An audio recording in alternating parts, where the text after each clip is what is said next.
Okay. Moving directly on then. Collective action. Je vous propose d'avancer. Action collective dans le domaine des sports et des droits de l'homme. Alors tout d'abord, qui suis-je? Je suis John Morrison, PDG du Centre pour le sport et les droits de l'homme. Nous avons été l'organisation qui a pris en charge le centre et qui deviendra entièrement indépendant ici à Genève l'an prochain. Je suis également vice-président du conseil exécutif. Je vois qu'un grand nombre de membres du conseil exécutif sont ici présents. Il y a 45 organisations, ONG, syndicats et autres. Mais il y a aussi les institutions nationales de droits de l'homme et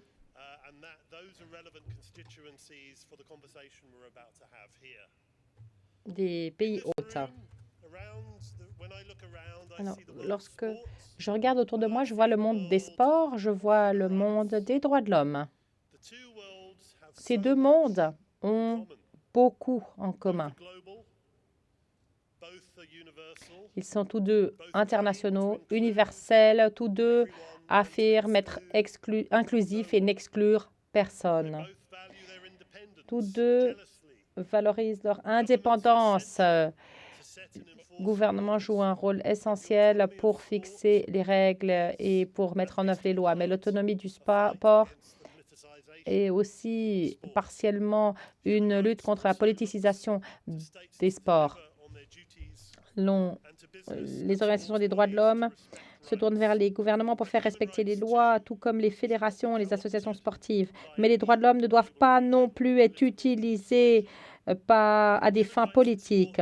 Les droits de l'homme et le sport font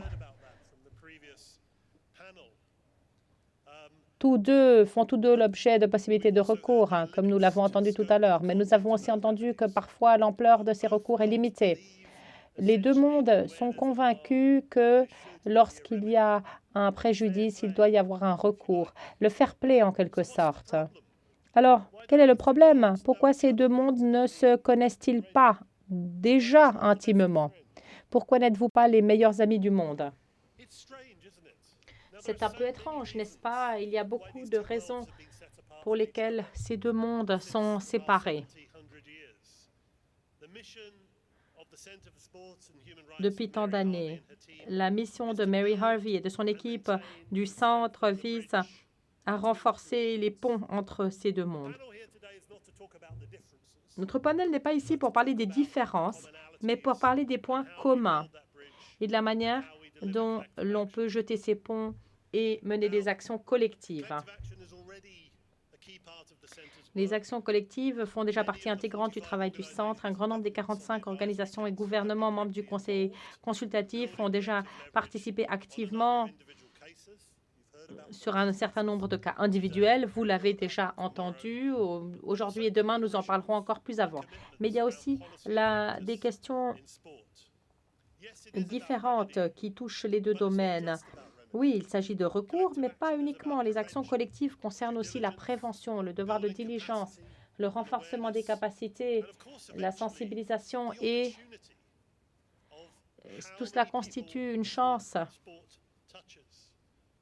quant au nombre de personnes touchées par le sport. Les enfants, les adultes de tous âges qui participent au sport, qui apprécient de regarder le sport. Si le message des droits de l'homme peut être diffusé auprès de ces milliards de personnes, voilà une chance à saisir.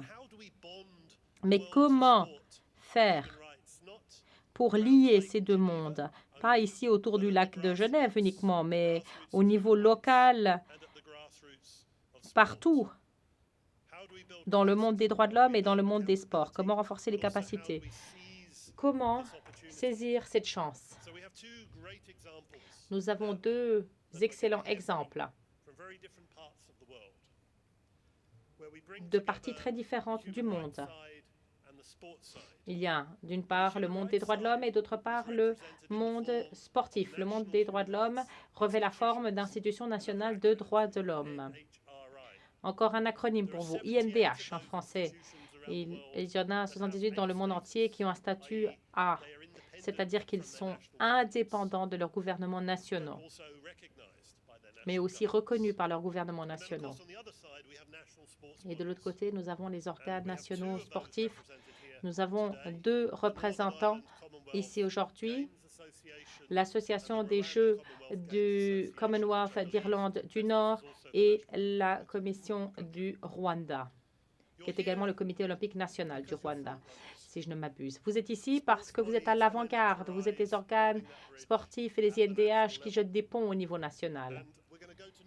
Et nous allons d'abord passer à l'Irlande du Nord. Je crois que nous avons une vidéo. David Russell, PDG de la Commission des droits de l'homme d'Irlande du Nord, est malheureusement malade. Il n'a pu se joindre à nous aujourd'hui, mais il souhaitait ardemment nous transmettre ce message. Je vais donc voir si l'on peut voir cette vidéo.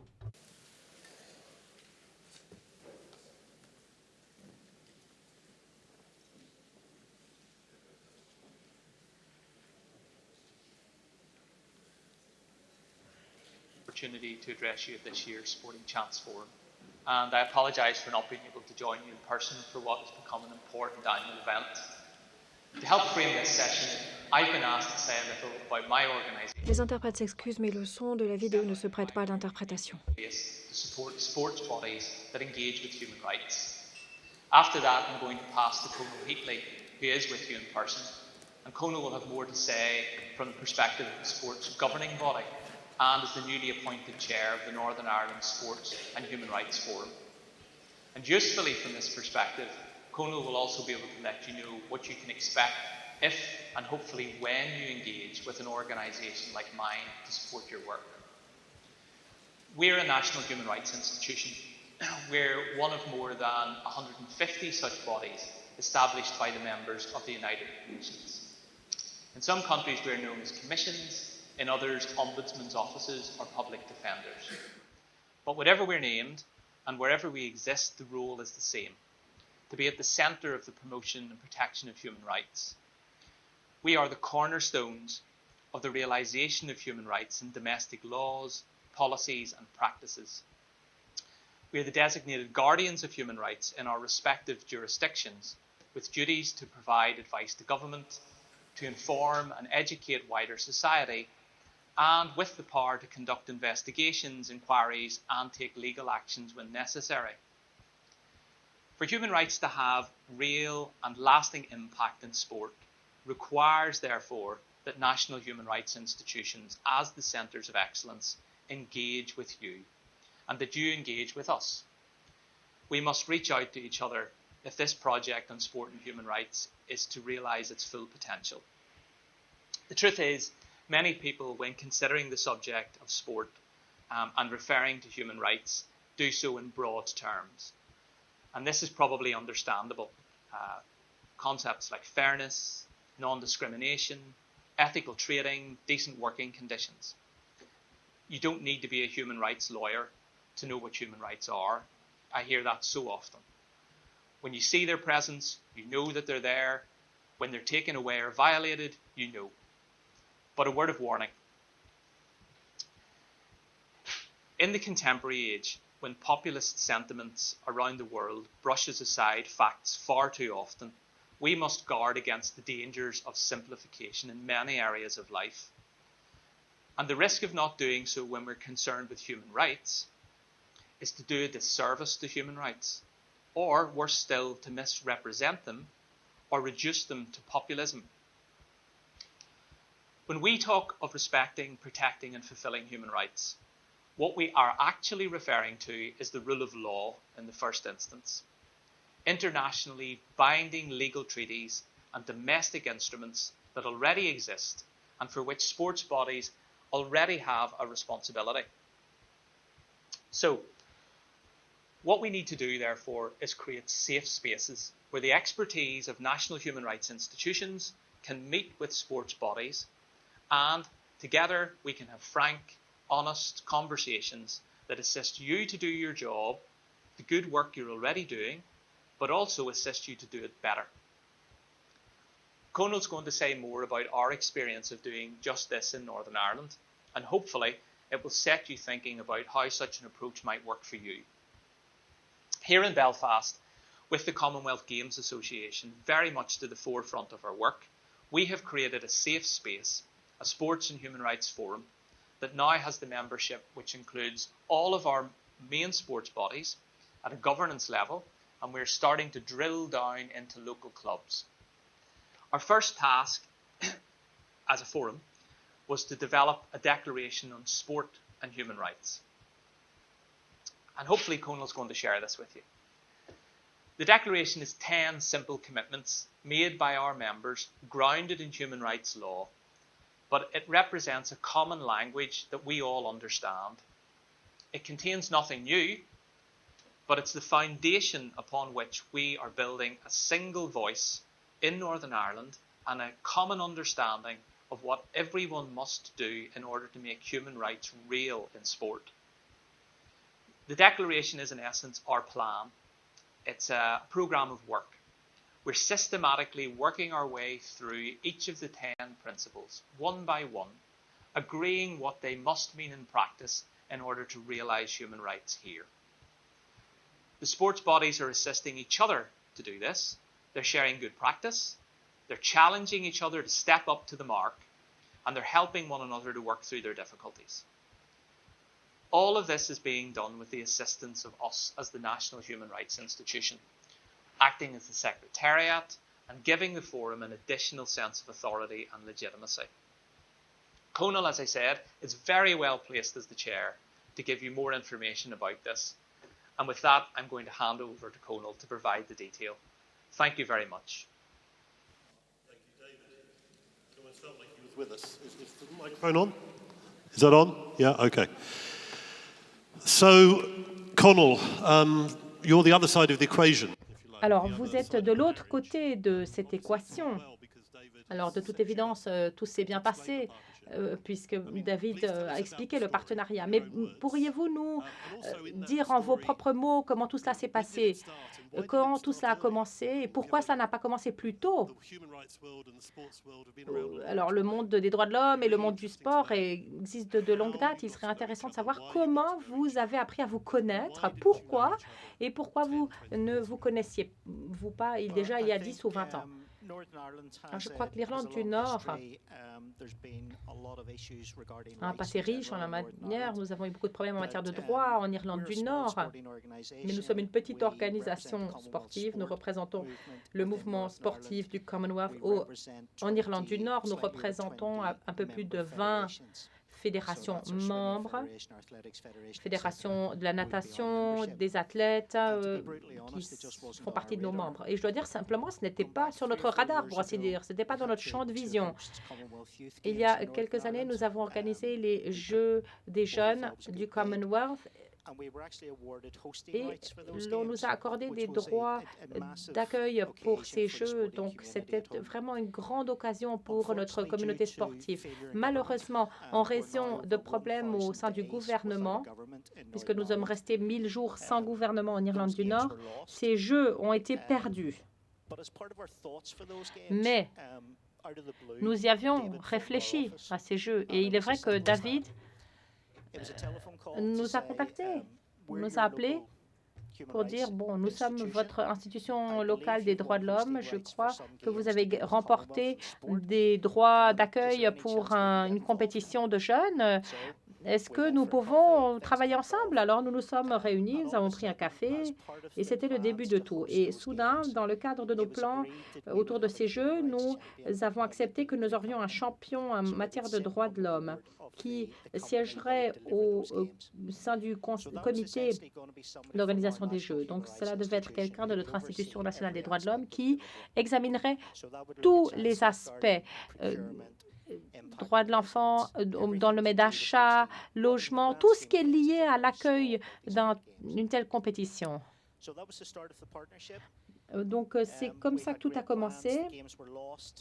Malheureusement, nous avons perdu les Jeux qui sont maintenant passés à Trinité et Tobago et nous souhaitons d'ailleurs plein succès à nos collègues. Nous sommes convaincus qu'ils feront un travail extraordinaire en notre nom à nous tous. Donc, nous avons poursuivi notre travail. Nous étions déterminés parce que nous avons vu quel était le potentiel de lien entre droits de l'homme et sport. Nous étions déterminés à ne pas lâcher prise. Comme David l'a dit, nous avons travaillé sur une déclaration, un plan en 10 points, un document A4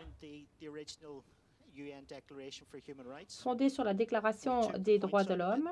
Nous en avons pris des points essentiels qui nous semblaient le plus important pour la communauté sportive et nous avons examiné tout cela sous l'angle du sport. Et notre Commission nationale des droits de l'homme a examiné le libellé pour veiller à ce qu'il soit bien légal et contraignant, quel que soit ce qu'on défend, les sports ou le droit, tout cela était logique. Nous avons parlé aux groupes concernés et nous avons consulté avant la finalisation les groupes concernés en Irlande du Nord. Et cela concernait aussi des jeunes. C'était très important. Nous avons beaucoup travaillé avec diverses organisations de jeunes en Irlande du Nord et nous avons présenté le projet aux jeunes. Et c'était extrêmement important de le faire. Lorsque l'on parle des groupes concernés, des fédérations nationales ou des organes sportifs, Mary l'a déjà évoqué tout à l'heure, l'on a constaté à quel point c'était important lorsqu'on a parlé notamment avec une charité locale qui travaille dans le domaine LGBTI, qui nous a dit que cette organisation sportive ne fait rien pour nous. Et pourtant, cette organisation nous a dit qu'elle était très active dans ce domaine. Alors, c'était simplement une question de langage. Lorsque nous avons pu réunir ces deux organes, ils ont soudainement vu quels étaient les efforts faits par les uns et les autres. Et tout cela semblait bien logique. Ce n'est que lorsque l'on se réunit que l'on peut vraiment se faire comprendre. Et ça m'a ouvert les yeux. C'était une chose très simple, mais ça m'a ouvert les yeux. Lorsque nous avons parler à nos fédérations sportives plus larges, notamment Fédération du foot, rugby.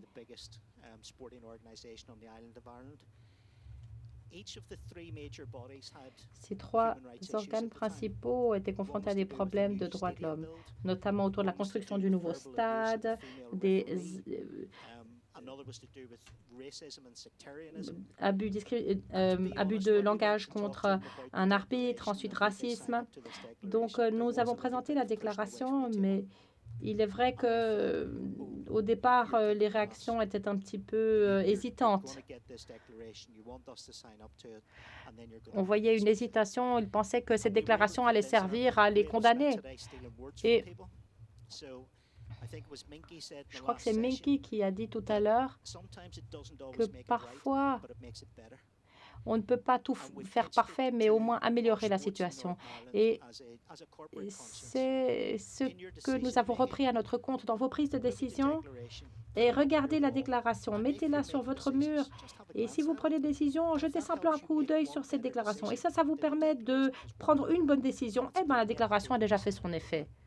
Et c'est pourquoi nous souhaitons que les gens y adhèrent. Voilà ce que nous avons fait. Nous avons fait adhérer plusieurs fédérations sportives et comme je l'ai dit, nous en sommes maintenant au niveau des clubs. Nous présentons cela auprès des unions des universités. Toute personne qui est impliquée dans le domaine des sports est mobilisée. Et qu'est-ce que cela fait? Eh bien, cela permet d'ouvrir le débat.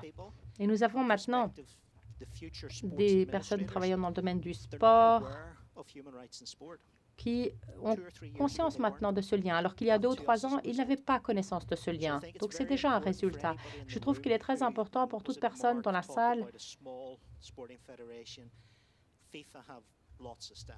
de le savoir. La FIFA, c'est une grande organisation. Nous avons uniquement un membre du personnel. Nous avons un conseil, nous avons un président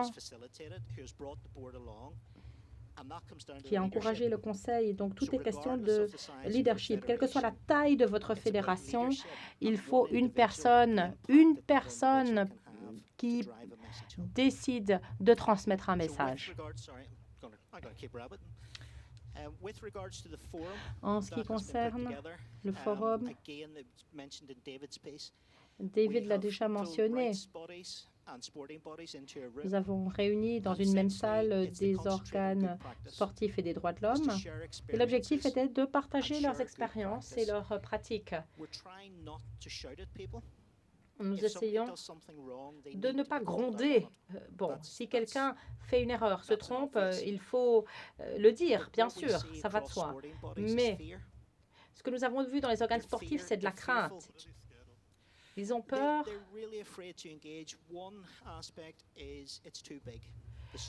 par la taille du sujet, l'ampleur du sujet. Ils se disent que s'ils commencent à examiner la situation, jusqu'où est-ce que cela mènera? Eux estiment ils doivent préparer les athlètes, ils doivent faire en sorte que les athlètes gagnent des médailles. C'est leur travail essentiel. Donc il y a une certaine crainte.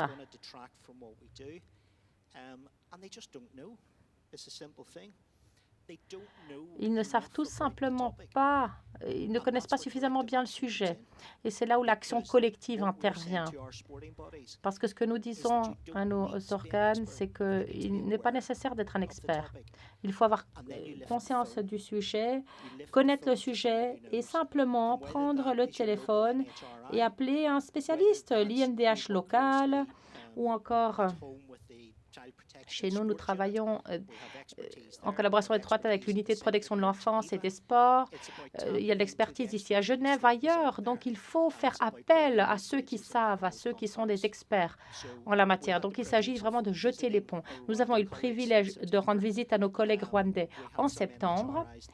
Nous avons des INDH ici présentes dans la salle. Donc, il s'agissait essentiellement de jeter des ponts entre organes sportifs et INDH dans un premier temps. Conal. Alors, David est venu frapper à votre porte en raison des Jeux des jeunes. Alors, je sais que l'Irlande n'accueille plus cette compétition pour diverses raisons. Mais qu'est-ce qui fait que vous avez continué à collaborer et à discuter alors que, finalement, cet événement n'avait plus lieu?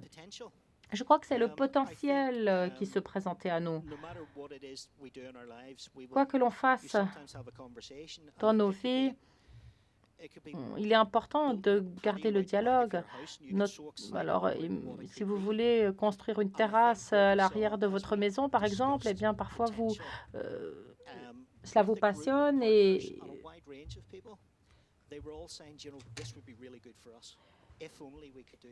c'est bon. Nous avons regardé le potentiel de cette collaboration. Et même lorsque nous avons perdu les Jeux, c'était douloureux, mais nous avons vu qu'il était possible pour nous de faire mieux. Et j'en reviens à la question du leadership. C'est l'organisation. Et nous l'avons vu dans le mouvement plus général du Commonwealth. Il s'agit, que ce soit au niveau de notre conseil ou à d'autres niveaux, c'est essentiel. Parfois, nous parlons de nos disputes internes dans notre conseil. Notre président dit « ça, c'est une bonne chose à faire » et d'autres autour de la table ils sont un peu réticents. Maintenant, la situation a été inversée. Alors, nous avons entendu la FIFA. Il y a beaucoup de raisons pour lesquelles la FIFA a entamé le dialogue, mais notamment en raison des événements à venir et des campagnes de Human Rights Watch, etc. On a parlé de leadership, on a parlé de rôle de chef de file. Est-ce que les organisations sportives au niveau local doivent avoir une plateforme, que cela soit violence sexiste, violence au foyer, droits des enfants, qui crée un élément de peur et de confusion dans l'organe sportif et qui ensuite les amène à frapper à votre porte? Ou alors, du point de vue des droits de l'homme, je vois où se trouvent les opportunités. Par contre, de l'autre côté, je ne vois pas quelle est la valeur de la proposition pour les organes sportifs s'il n'y a pas de plateforme. Alors, nous avons eu en Irlande du Nord beaucoup de chance parce que nous n'avons pas eu certains des cas tragiques que l'on a évoqués aujourd'hui. Mais je pense, et à nouveau, ça a été mentionné un petit peu plus tôt par l'un des orateurs, que nos consommateurs deviennent de plus en plus sophistiqués et exigeants. Donc, ils s'intéressent En tant que parent, moi, je veux envoyer mon enfant dans un sport et je veux avoir un droit de regard sur le sport. Et je vais regarder ce qui se fait. Si c'est très positif ce qui se fait, si le travail est bien fait, ça va me plaire. Alors, il y a un petit peu l'effet carotte et bâton parce que, à nouveau, on a entendu parler des sponsors un petit peu plus tôt. Quel sponsor souhaite travailler avec un organe sportif qui n'est pas à la hauteur de sa marque? Et lorsque l'on parle à ces organes, euh, il y a vraiment l'effet carotte qui incite et il y a également l'effet bâton et c'est donc un outil de gestion du risque. Et si vous avez donc un document de papier sur lequel vous engagez à faire quelque chose, ça vous permet d'atténuer les risques. Et si c'est ce qu'il faut pour améliorer les organes sportifs, soit, mais Craig le disait un peu plus tôt, la politique, ce n'est pas forcément une action. Donc, on a peut-être quelque chose sur la base de quoi on peut travailler qui permet d'atténuer les risques, mais il faut au demeurant veiller à ce que ça ne meure pas lettre morte. David Russell, vous allez ensemble au jeu? Vous l'entraînez avec vous dans les matchs? Non, non, non. Non, non, c'est un avocat des droits de l'homme plutôt ennuyeux. Bien, alors, allons au Rwanda et puis ensuite j'aurai des questions pour l'ensemble des intervenants et ensuite on ouvrira le débat. Alors, juste avant que je vous fasse intervenir, j'avais dit que je n'allais pas le faire, mais je vais le faire quand même. Je vais lire 2 paragraphes de ce qui a été envoyé par Silas. Malheureusement, le vice-président de l'Institution nationale des droits de l'homme du Rwanda s'est heurté à des problèmes de voyage et n'a pas pu être présent parmi nous aujourd'hui, mais il a envoyé un discours qui m'a vraiment ému. Voilà pourquoi j'en lis les 3 premiers paragraphes et peut-être que je pourrai ensuite rebondir sur ces questions par la suite. Moi, ce que je souhaite, c'est également entendre votre histoire, comment vous vous êtes rencontrés. Voilà ce que dit Silas. Il y a 25 ans, le Rwanda a traversé l'un des événements les plus tragiques de l'histoire humaine récente, le génocide de 1994 contre les Tutsis. Cette malheureuse tragédie a coûté la vie à plus d'1 million de Rwandais. Cette tragédie a détruit tous les aspects de notre pays, y compris le secteur sportif. En 1999, la Commission nationale des droits de l'homme du Rwanda a été créée pour promouvoir et protéger les droits de l'homme dans tous les domaines, y compris le domaine sportif. Par le biais de la politique de développement du sport établie par le gouvernement, le sport devient la voie royale de développement, de consolidation de la paix et de droits de l'homme. Le gouvernement s'engage à promouvoir le sport comme une approche de droits de l'homme pour éduquer et sensibiliser les citoyens sur les questions relatives aux droits de l'homme. L'universalité des sports permet d'englober différents droits nombreux. La plupart des événements sportifs ont beaucoup de répercussions sur les droits de l'homme et la pratique du sport est bénéfique pour les enfants, pour les jeunes et peut avoir des conséquences positives sur la santé physique, mentale et les compétences sociales et de développement. Le sport est utile dans le contexte des droits de l'homme. Il encourage l'intégration de personnes venues de différents contextes économiques ou culturels, ceux qui sont handicapés, et permet de promouvoir l'égalité des sexes. Je trouve que c'est une déclaration fort éloquente ici, présentée du point de vue d'un avocat des droits de l'homme. Lorsque vous allez nous présenter votre histoire, et je vais vous demander de le faire sous 2 angles différents, je voulais poser la même question que j'ai posée à Connell. Est-ce qu'il a fallu perdre 1 million de Rwandais pour lancer le débat? Parce que ici, il y a beaucoup de personnes qui ne viennent pas d'Irlande du Nord et du Rwanda. Et donc, qu'est-ce qui vous a amené à nouer le débat? Est-ce que c'est quelque chose qui est unique à vos pays, Irlande du Nord, Rwanda, ou est-ce que l'histoire de Connell est une histoire commune à laquelle peut s'identifier n'importe qui dans la salle? Festus. Thank you, John. Merci, John. I don't know if it was a chance, coincidence. Était-ce une coïncidence? Était-ce une chance ou était-ce un accident? Je ne sais pas. Je ne sais pas ce qui m'a amené à rencontrer Connell et ses collègues pour travailler avec eux en Irlande du Nord. Mais avant de rentrer dans cet aspect, je voudrais quand même commencer par dire qu'on n'a rien sans rien. Et une approche de droits de l'homme dans le domaine sportif, ce n'est pas quelque chose other perspectives or other motives. It comes qui from vient à partir d'autres motifs ou d'autres perspectives. C'est quelque chose qui fait suite à notre histoire, it started comme with vous l'avez dit. a context, Tout est parti d'un of contexte, what we call in Rwanda agaciro. un contexte en Rwanda que l'on dit agaciro, c'est-à-dire la dignité. And you, as you may understand, we can't say dignity. You can't have a dignity when your rights are abused. On ne peut pas parler de dignité s'il y a abus ou violation des droits de l'homme. Donc il faut commencer par respecter les droits. Which is a government policy, by the way, came from the idea of self-reliance. Why? A On est country parti du fait d'être autonome, de dépendre de as soi. poor as it can be Pays, tout aussi pauvre qu'il soit, peut toujours dépendre de ses propres taxes, forces. you pay your taxes, C'est-à-dire, vous payez vos impôts, you pay your taxes, vous payez and vos impôts, a Rwandan somewhere is just getting a benefit from it. Where is my dignity if I just rely on some other people? What if mais tomorrow quid you de don't ma pay your dignité taxes? si je m'en remets aux autres? C'est-à-dire, que se passe-t-il demain si vous ne Our payez pas vos dignity impôts? approach came from that. Why should C'est we- donc why l'approche don't que we l'on a rely on choisie. ourselves? Pourquoi ne pas nous responsabiliser, c'est-à-dire dépendre de nous-mêmes? En nous en remettant à nous-mêmes, on doit commencer par respecter ses propres droits pour pouvoir promouvoir nos propres vies.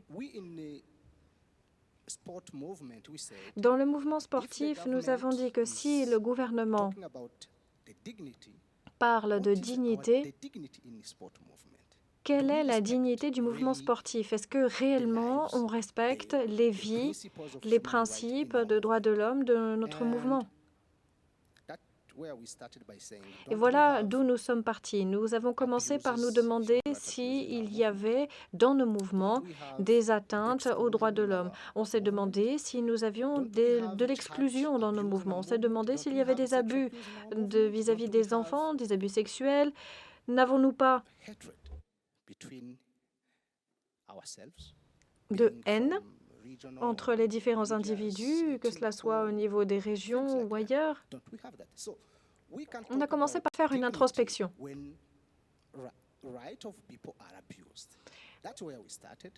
On ne peut pas parler de dignité lorsqu'il y a violation des droits de l'homme. Voilà d'où nous sommes partis. Et lorsque nous avons rencontré Connell et ses collègues, on s'est rendu compte qu'on avait la même vision, c'est-à-dire qu'on comprenait les choses de la même façon.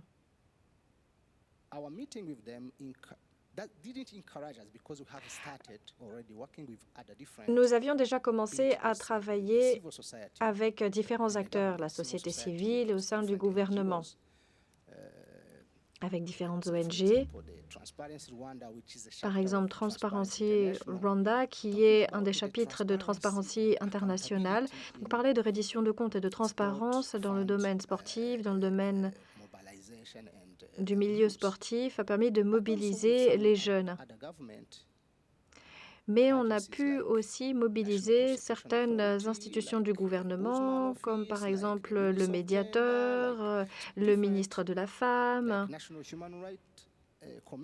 différentes commissions des droits de l'homme, parler de la lutte contre la corruption aussi, la lutte contre la violence sexiste et autres types de violences ou d'abus, lutter contre le travail des enfants, parce qu'on a des enfants qui travaillent dans les mines ou dans les plantations, et utiliser les fédérations sportives comme voie pour mobiliser, pour sensibiliser et pour dire aux gens dans les zones reculées, parce que ce que je n'ai pas dit, c'est qu'au tout début, les gens violaient les droits des autres sans le savoir, sans s'en rendre compte qu'ils commettaient des abus. Les victimes n'étaient pas conscientes qu'elles étaient victimes d'un abus. Donc, avec le gouvernement, avec des organisations de la société civile, nous avons d'abord commencé par faire prendre conscience aux gens du fait que certains commettaient des abus, d'autres étaient victimes d'abus et sans le savoir. Lorsque nous les avons rencontrés,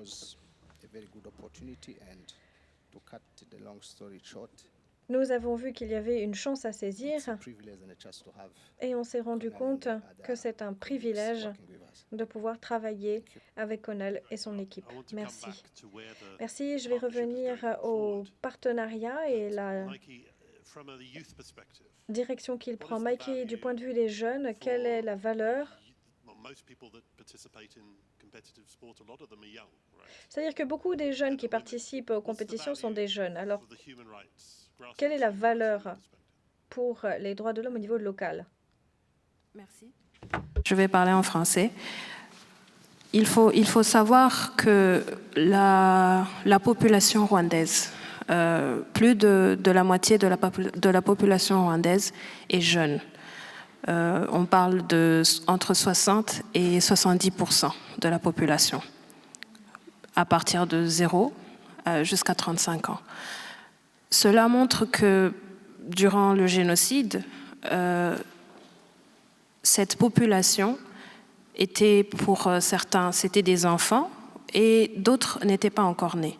Cela veut dire que aussi il y a certaines valeurs qui ont été perdues de par les vies humaines qui ont été perdues et il y a eu une cassure sur les recommandations, les valeurs, la culture de l'humain qui a été perdue. Alors pour cela, le sport a été une bénédiction, je dirais, parce qu'avec le sport, il y a certaines valeurs qui reviennent. Je dirais l'amitié, le respect et l'excellence. De par le respect, je dirais que c'est le fait d'avoir pris ces valeurs, ces valeurs, elles ont été arrachées à nous. Et ainsi, nous avons pu retrouver ces valeurs.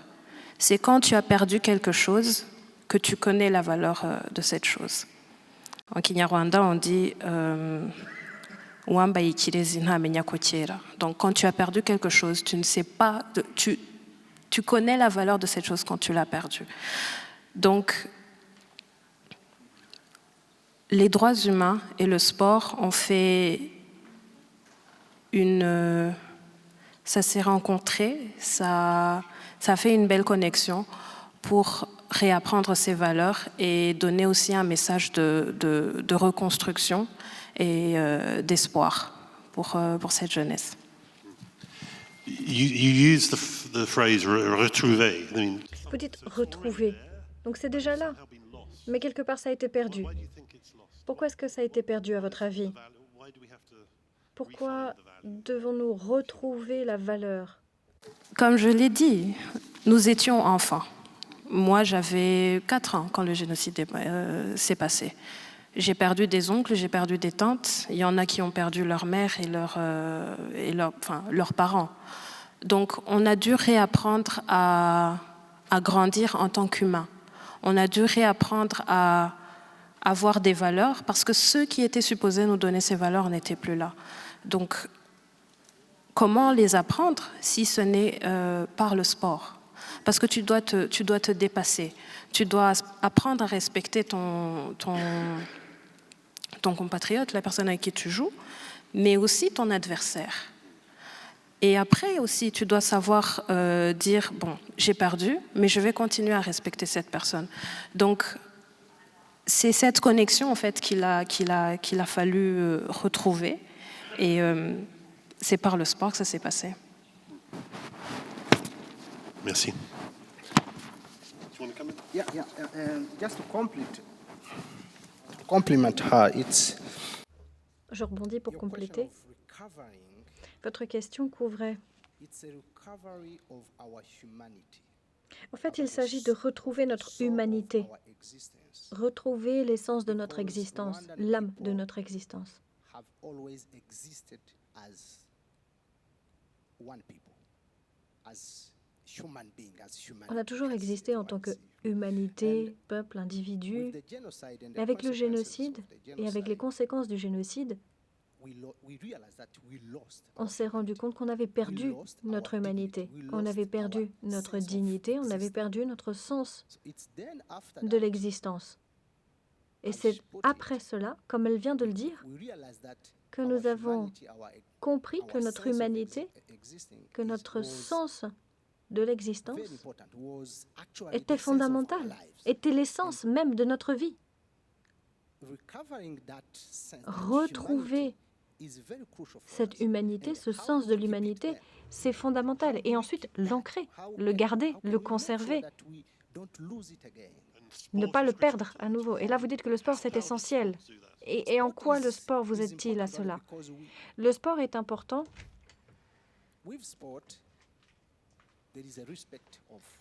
parce que dans le sport, on a le respect. Et on l'a vu après le génocide.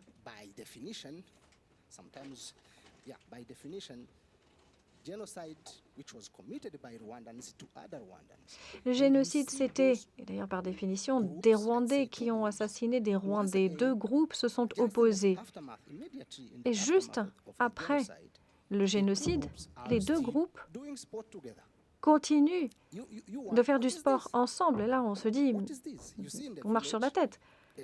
Vous avez vu un village, un enfant d'un groupe et un enfant d'un autre groupe jouent ensemble.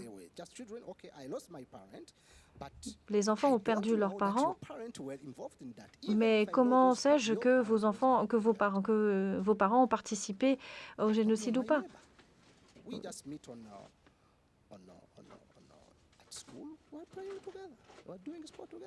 Et on fait du sport ensemble. Les adultes réalisent qu'on peut utiliser le sport pour rapprocher les gens. Et on le fait. On a un tournoi en hommage au génocide. Il s'agit de se rappeler de ce qui s'est passé, tout en disant aux gens, le sport peut vous aider à rapprocher les gens. Donc de nombreux survivants au génocide ont survécu parce qu'ils pratiquaient du sport, parce qu'ils avaient des amis de l'autre côté, dans l'autre groupe, grâce au sport. Donc on envoie un message. On enseigne. On rassemble sans leur dire qu'on est en train de les rassembler. Voilà qui est très clair. On va arriver aux questions dans quelques instants et on pourra peut-être rebondir là-dessus. Dans la lettre de Silas, il y a 4 très bonnes idées qu'il évoque à la fin de son discours. Je voulais les lire et voir ce que vous en pensez. Il se penche particulièrement sur les plateformes pour les violations des droits de l'homme dans le sport. Il pense que les institutions nationales des droits de l'homme pourraient et devraient faire 4 choses. 1. Éduquer les enfants sur les risques d'abus dans le domaine du sport, leurs droits et à qui s'adresser lorsqu'ils ont besoin d'aide. Première chose. Deuxième chose, sensibiliser par rapport aux abus en informant les parents des préjudices possibles que peuvent causer une formation intense aux enfants, leur rôle, leur responsabilité et comment ils peuvent remédier et prévenir les abus dans le domaine sportif contre les enfants. Et s'adresser également aux entraîneurs en les éduquant dans l'éthique dans le sport, techniques acceptables de formation et déceler également ou filtrer les éventuels délinquants pour éviter les abus contre les enfants.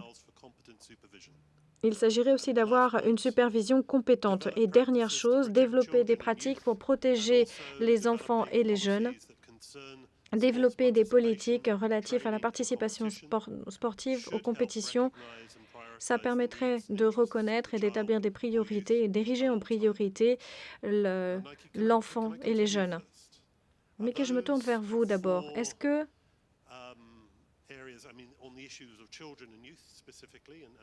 ces questions d'abus contre les enfants, des jeunes, est-ce que vous voyez un lien avec l'Institution nationale des droits de l'homme?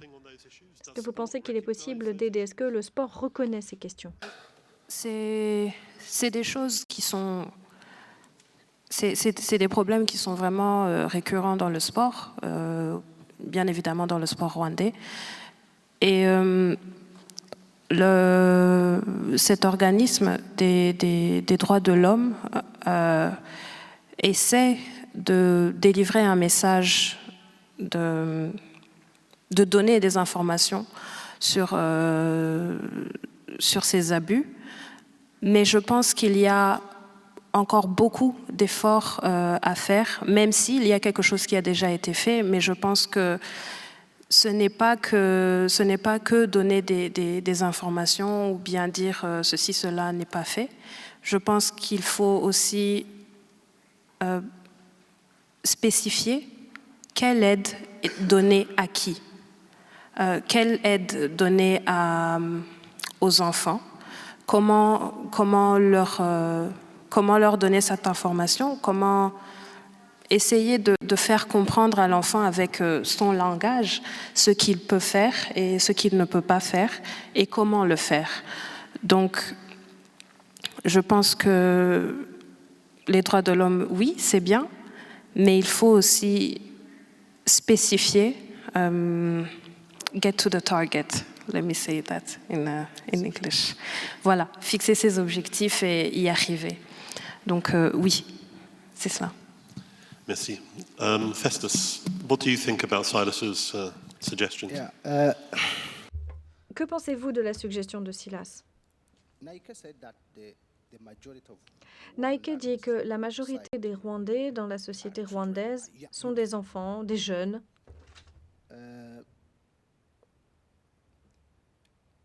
and I realize, being in my society myself, I realize that Faisant moi-même partie de cette société, je réalise que centering their action les Rwandais because axent it's a big leur challenge. action autour des enfants parce que c'est un défi et à la fois une opportunité.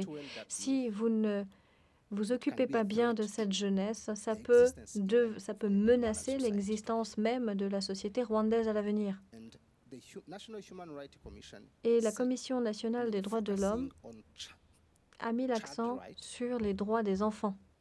I'm not talking on women. Je ne because parle women pas also des are femmes, 56% of the population. parce que les femmes constituent, je crois, 56% de la population. Gender equity. Et l'égalité, genre, In Rwanda, we have ce n'est pas un secret, nous avons 65% parliamentarian as women. So 65% of women in the de parliament. femmes. It's not an accident if Ce n'est the pas un government accident says, si le or the gouvernement, Constitution, by the way, says et d'ailleurs la Constitution le dit, 30% in any government or dans national toute instance publique decision-making body, chargée de prendre des décisions doit être 30% must be composée à 30% minimum de I'm talking femmes. about children and women. Donc je parle It's des not enfants just et des femmes. hazard that Et ce n'est pas un the hasard policies, be it si from les National Human Rights politiques, Commission or qu'elles from soient au ourselves niveau in de the nos sport services ou au movement, niveau are de focusing on l'Institution those two nationale de categories. droits de l'homme It's mettent very l'accent sur ces important deux because catégories parce que ces deux the catégories sont majority très of importantes. children, C'est la youth, majorité. Les jeunes, the les majority of enfants people. constituent la Women majorité de la are the majority population. of the Les people. femmes sont la majorité de la You can't do population. anything Donc on ne peut without rien starting by faire those two categories. sans commencer par ces deux catégories. Just to be brief, that It's is not minority issues, it's majority issues. Donc là, c'est plus vraiment une question de minorité, mais plutôt de majorité de ce que vous me dites. see that on that angle, but Alors, ce n'est pas want to make sous sure cet because angle-là que nous sometimes prenons la chose, mais nous voulons vraiment être certains if you don't focus on those groups, you de can mettre also l'accent be sur les seen bons groupes, parce as que si vous ne mettez pas excluding, l'accent sur ces groupes, excluding them. vous If risquez you de les don't focus exclure. on Si the vous ne mettez pas you l'accent can sur les face jeunes, consequences, by the way, because the youth is not empowered. And les je- les- how do you call it? The backfire can be very explosive. le retour de boomerang risque d'être explosif. Because we want the stability Ce que l'on and the veut, c'est la prosperity stabilité of the et society. la If we prospérité don't de address toute la those société. issues, Donc, si women on and ne youth s'attaque pas aux problèmes que will face rencontrent les consequences. jeunes et les femmes, on va droit dans le mur. Colonel, on va revenir vers vous, puis on va avoir ensuite des questions. Alors, dans la déclaration liminaire, David disait que le Rwanda et l'Irlande du Nord, dans l'histoire récentes ont tous deux rencontré des divisions. Ce que David disait, c'est que le monde dans lequel nous vivons maintenant, il y a des scissions partout dans tous les pays de la planète. Pas toujours, ne se soldent pas toujours par des violences, mais les divisions et les fractures sont là dans de nombreux pays. Il disait également que le sport permettait de créer un langage commun, de la même façon que ce que disait Festus. Lorsque l'on parle ici à des gens qui viennent de pays ou n'ayant pas rencontré de conflits récemment dans leur histoire, est-ce que vous pensez que la relation entre l'INDH et le milieu sportif est transcendante? C'est-à-dire, en d'autres termes, est-ce que vos histoires ne sont plus répandues qu'on ne le croit? Bien, au niveau mondial, on voit qu'on œuvre dans un milieu absolument international. Il faut bien s'en rendre compte. Il y aura toujours des personnes défavorisées, des minorités, où que l'on aille. Le pouvoir du sport, quant à lui, est incroyable. Il y a deux aspects extrêmement forts. C'est-à-dire que cela permet d'empêcher les abus. Là, c'est non négociable. Il faut tous travailler ensemble pour garantir cela. Et le pouvoir du sport est celui de rassembler les gens, et particulièrement lorsque l'on parle des jeunes.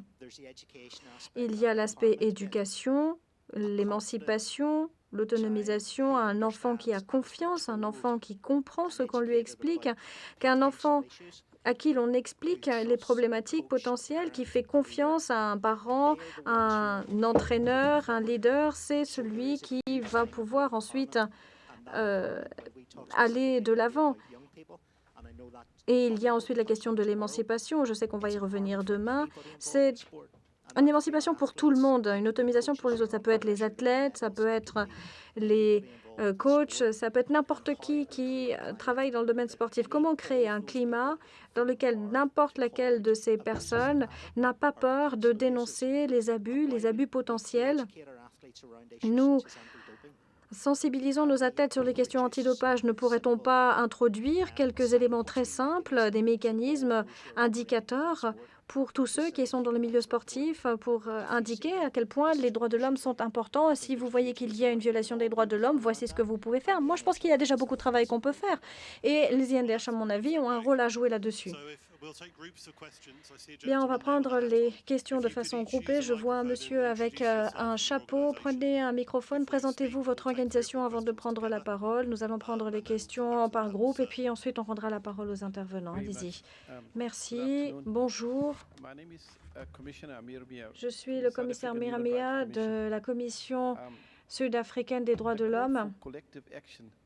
L'appel à action collective, ici, pour moi, est très important. Vous avez mentionné un peu plus tôt dans vos remarques liminaires qu'il y avait 150 États ou nations avec des INDH, parmi lesquels 78 ont un statut A d'accréditation.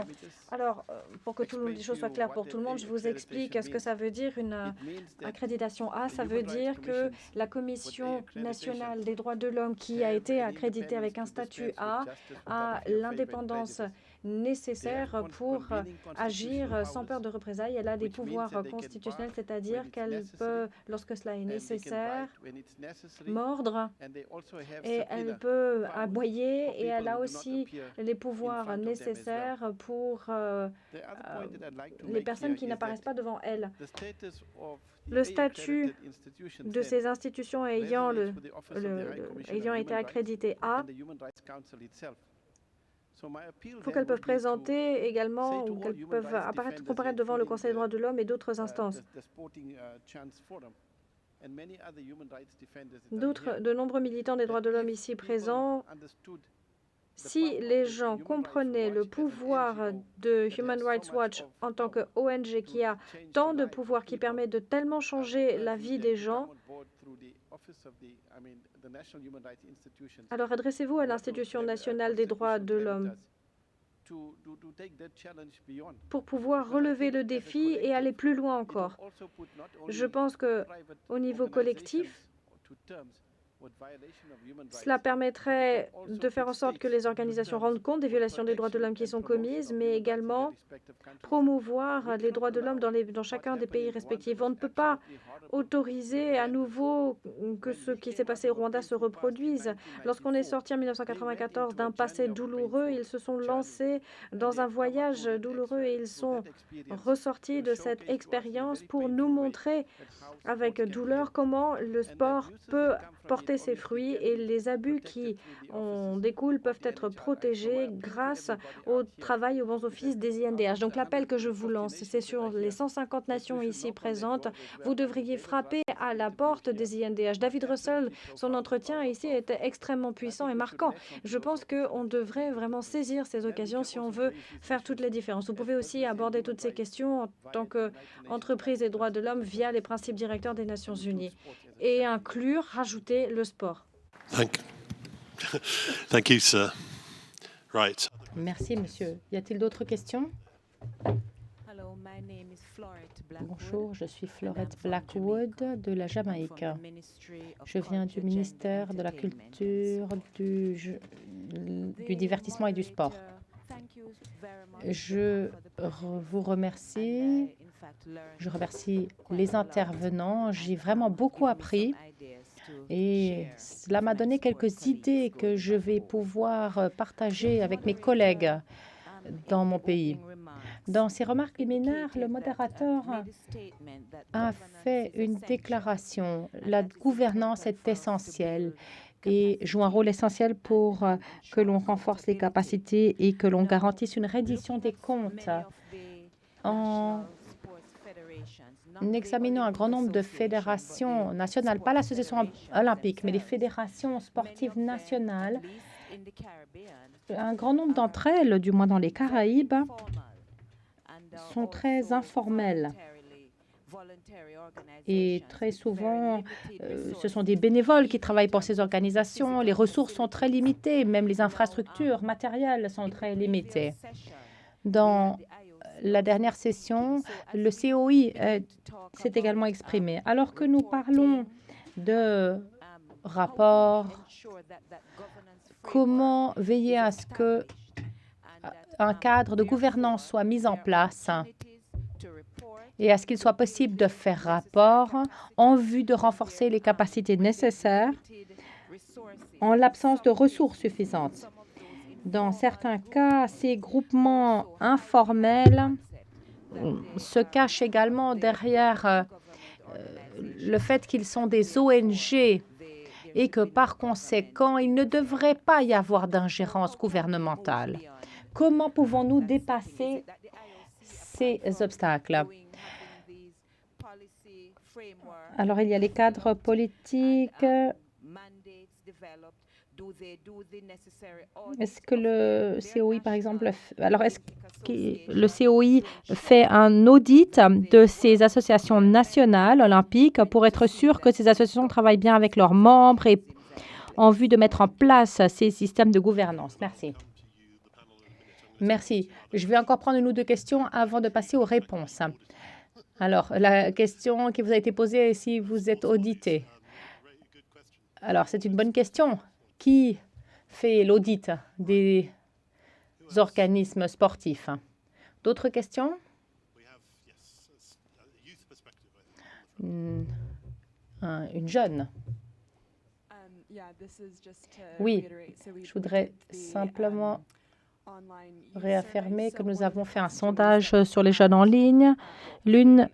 Alors, il y a eu une intervention. Les jeunes peuvent être plus présents dans certains systèmes grâce à leur participation active et responsable. Les autorités doivent investir pour créer des espaces pour les jeunes et les enfants pour leur permettre de traiter de questions qui les concernent.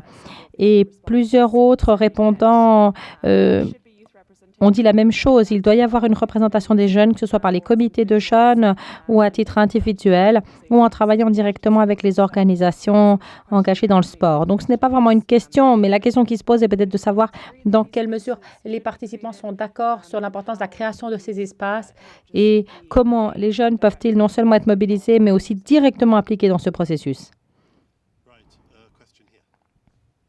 Une autre question? Bonjour. Oui, je me fais l'écho de ce qui vient d'être dit. Je suis une athlète internationale. Je suis aussi avec le réseau des jeunes. Je me pose aussi une question.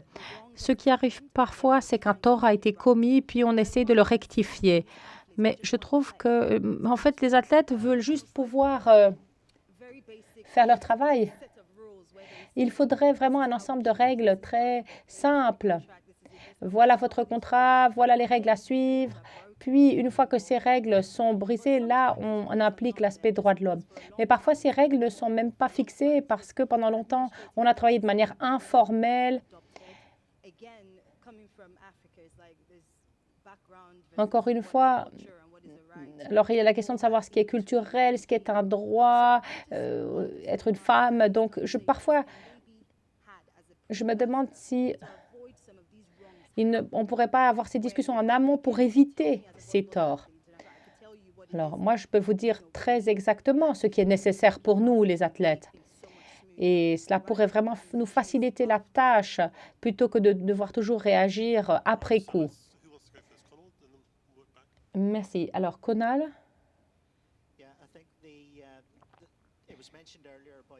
Je crois que ça a été mentionné tout à l'heure. On a parlé de l'autonomisation des jeunes, en particulier en décembre de cette année, le 11 décembre. Nous allons accueillir un atelier sport droits de l'homme ensemble avec le Conseil de la ville et l'université. L'objectif est de réunir des élèves et des étudiants d'université pour qu'ils discutent de ces questions. Alors, ce dont nous discutons ici aujourd'hui et demain, c'est quelque chose que nous faisons aussi avec des jeunes âgés de 16 à 22 ans. L'objectif est de recueillir leur opinion, de discuter des problèmes. Trop d'entre nous ont vu trop de problèmes. Un grand nombre d'organisations sportives ont des membres dont la moitié ont moins de 20 ans, mais combien d'entre eux sont représentés au niveau de la gouvernance? Alors, nous sommes tout à fait conscients du fait que nous devons permettre aux jeunes de se faire entendre, nous devons être à leur écoute. Les priorités des jeunes sont probablement différentes des nôtres et il est important de les faire entendre également. Je voudrais poser une question du point de vue du gouvernement concernant la reddition des comptes. Si nous promouvons les relations à la base entre INDH et organes sportifs, qui doit rendre des comptes pour ces relations? Alors, chacun d'entre nous se lève tous les matins et se regarde dans le miroir. On a tous une responsabilité personnelle. En tant que citoyen du monde, on a une responsabilité personnelle.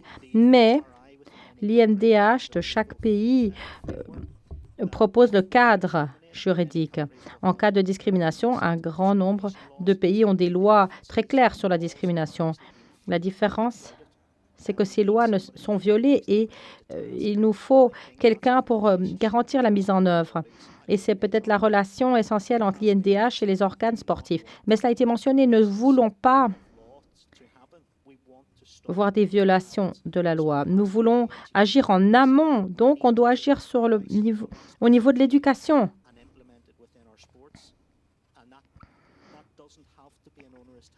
Ce n'est pas forcément une tâche compliquée. Parfois, on peut opérer des changements très simples qui peuvent vraiment jouer un rôle très important. Merci.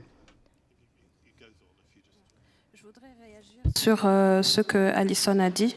Le Rwanda, dans le cas spécifique du Rwanda, il y a 2 organismes qui sont chargés spécifiquement des enfants et des jeunes. Il y a le NYC, le National Youth Council, et le NCC, National Child Council.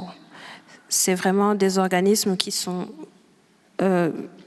vraiment spécifiquement sur les droits des enfants et les droits des jeunes. Par contre, ce qui serait vraiment intéressant, venant du commentaire que tu as lu, c'est qu'il faudrait aussi ajouter l'aspect sport et l'aspect des droits de l'homme, les droits humains dans le sport et inversement. Je pense que c'est une très bonne initiative et que c'est un très bon commentaire qu'il faudra vraiment ajouter aux responsabilités qui sont déjà données à ces deux organismes. Thank you. Festus. Merci. Festus. On national Oui, je voudrais ajouter un élément d'information, notamment concernant la commission des jeunes.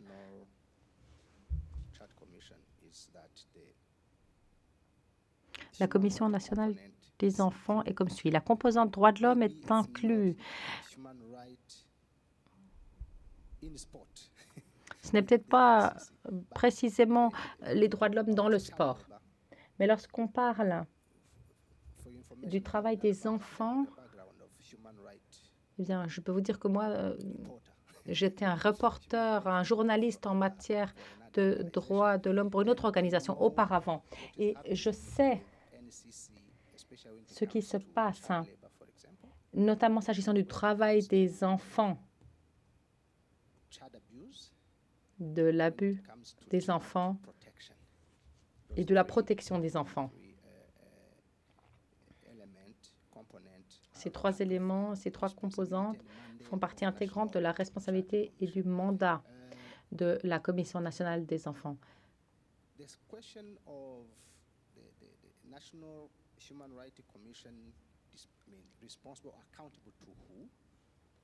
Alors, à qui rend-elle des comptes? Même si je ne représente pas la Commission nationale des droits de l'homme, il s'agit de notre partenaire et je sais qu'ils rendent des comptes à la population. Bon.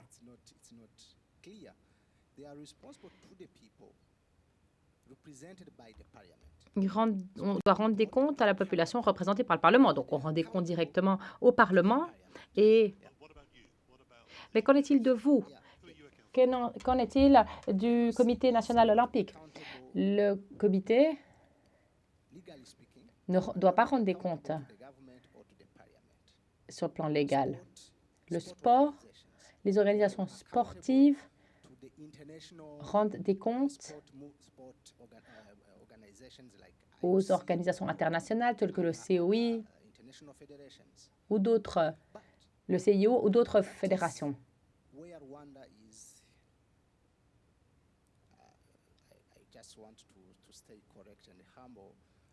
Alors, j'essaie de rester humble, mais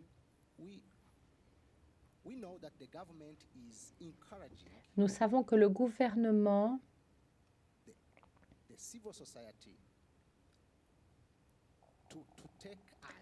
encourage la société civile à exiger des comptes auprès de nous. J'ai parlé de Transparency International. La fédération du basket, du volley ou d'autres sports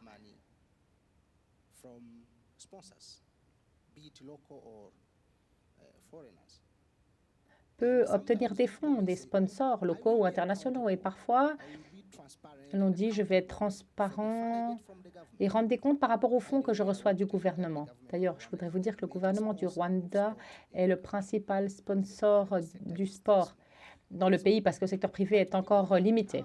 Mais l'on obtient maintenant des montants importants de la part de sponsors privés. Et parfois, on a le sentiment qu'on ne doit pas rendre des comptes au gouvernement ou à la population quant à ces montants-là. Mais ce n'est plus le cas au Rwanda. Même les montants obtenus par des sponsors externes doivent être signalés. Et la transparence et la reddition des comptes est essentielle.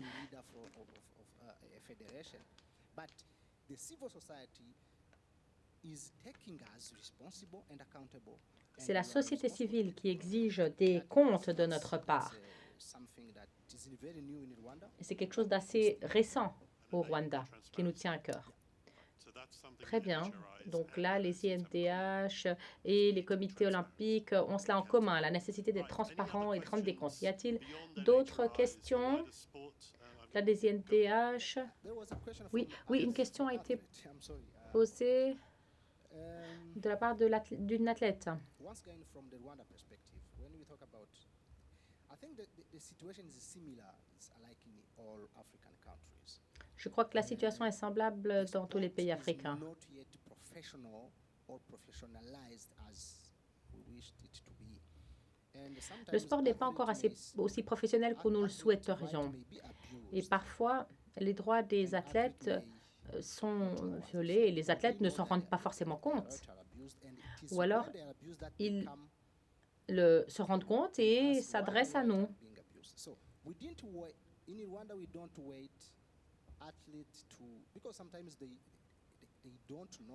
Parfois, les athlètes ne sont pas au courant. Je connais beaucoup d'athlètes qui n'ont même pas de contrat. C'est à nous de faire attention. Et d'ailleurs,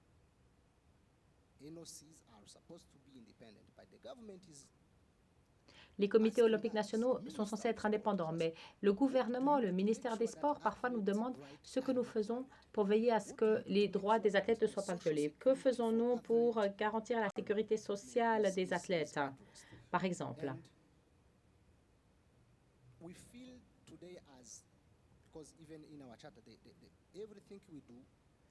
Tout ce que nous faisons vise les athlètes. C'est un principe essentiel. Toutes les mesures que nous prenons visent les athlètes. Et les droits de l'homme des athlètes ont été abordés plusieurs fois ces 4 dernières années. Nous reprendrons cette question demain. 2 autres questions, puis nous ferons une synthèse. Pourriez-vous vous présenter, s'il vous plaît? Oh, can you hear me? Yes. My name is Claire McFarlane. Claire and McFarlane. I'm from Movement to Inspire. Le Movement to Inspire, une organisation qui utilise les sports pour mettre un terme à la violence sexuelle de manière pacifique. Ma question, c'est une question un peu posée par l'avocat du diable et qui s'adresse à Conal et peut-être aux autres également. Alors, il y a quelques années, 2 joueurs de rugby ont commis une violation des droits de l'homme liée à une affaire de viol qui a fait beaucoup de bruit. Et je crois que la fédération avait répondu de manière positive en fin de compte, mais le résultat sur le plan du procès n'était pas si bon. Mais je crois qu'ils ont été suspendus du jeu. Alors, que se passe-t-il dans ces cas-là? Lorsqu'un athlète lui-même est un auteur d'abus de droits de l'homme, avez-vous des approches en la matière et comment aidez-vous les diverses fédérations sportives à agir sur ce plan? Parce que les athlètes sont des modèles dans la société. Oui, donc lorsque les athlètes ne sont pas les victimes, mais les auteurs d'abus. Très bonne question. Y a-t-il d'autres questions? Non? Dernière possibilité? Non. C'est terminé. Prenons cette question. Alors, je vous ai parlé du rugby, c'était effectivement l'un des problèmes. Alors, les gens disent qu'on aurait pu beaucoup mieux gérer cette situation, qui a fait l'objet d'un procès, et il y a eu un résultat final. Donc, il n'y a pas eu de poursuite, mais l'on a généralement reconnu que non seulement le comportement de l'athlète était très mauvais, mais en plus la manière dont cela a été géré était très mauvais.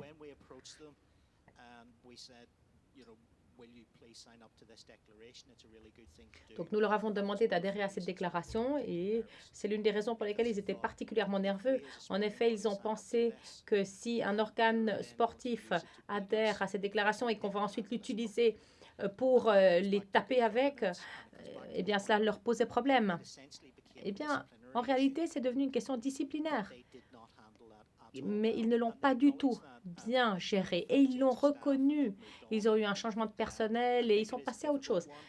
Et je crois que c'est un cas difficile, complexe. Un grand nombre. Alors, les athlètes ne sont pas au-dessus des lois. Et tout ce dont nous parlons ici est couvert par la loi. S'il y avait une violation des droits de l'homme, ils auraient été poursuivi Like, any final comments? ou dû être poursuivi. Y a-t-il des remarques finales? Je dirais pas des commentaires finaux, mais je pense que il y a toujours mieux à faire. Il y a toujours mieux à faire et il y a toujours de la place pour aller de l'avant.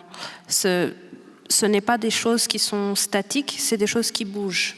Donc il faut vraiment aller avec le futur parce que nous sommes le futur et il faut aussi savoir prendre les mesures qu'il faut quand il faut. Festus, I first met you Festus, je vous ai rencontré à Rabat, au Maroc, pour la première fois. Vous vous en souvenez? C'était il y a 8 mois à peu près. not that long ago, 6 months ago. Peut-être moins, il y a 6 mois. We had a few Et NHRIs, nous and we avions had a few quelques small INDH, quelques organes sportifs et nature of the relationship. nous avons parlé de la nature de la What do you relation. think? What's your prediction for the year ahead? Quelles sont vos prévisions pour l'année à venir? La prochaine fois que nous avons à nouveau un forum Sporting Chance, pensez-vous qu'il y aura des INDH, des organes sportifs qui prendront leur déjeuner ensemble, qui signeront des protocoles d'accord et qui feront avancer la cause? That's sustainable. Is it one you believe in? Alors, est-ce que vous y croyez? I believe in collective action. Moi, je suis convaincue par la force des actions collectives. I believe that if every Je suis sector convaincue or- yeah, every sector que is si chaque working secteur alone, we travaille de don't manière achieve isolée, on significant ne results. pourra atteindre I de believe- résultats. that's why I say I believe J'en suis in convaincue. collective C'est pour action. ça que j'ai dit que je suis From the convaincue par Rwandan les actions perspective, collectives. Et we want to see these collective action emphasized. nous voulons because voir renforcer ces actions collectives. we still consider it as we have resistance. There are some resistance from different Alors, il y a des organizations réticences de saying, diverses why are you organisations interested in what qui I'm disent doing? « Pourquoi vous vous intéressez à ce que je Okay, the fais ?» purpose is good, the objective is good, Bon, but les objectifs sont bons, très bien, mais laissez-moi faire les choses à ma manière. Voilà ce qu'on me dit. so we have a task ahead of bringing everyone on board. And, Nous avons pour tâche de mobiliser as I said, I believe tous in les acteurs. Et comme je l'ai dit, je suis convaincue par les actions collectives. Je pense que c'est la seule approche qui peut nous permettre de véritablement promouvoir les droits de l'homme dans le milieu sportif. Can Merci. we thank the panel in Merci. the Je propose qu'on traditional way? remercie les intervenants, de la manière la plus traditionnelle.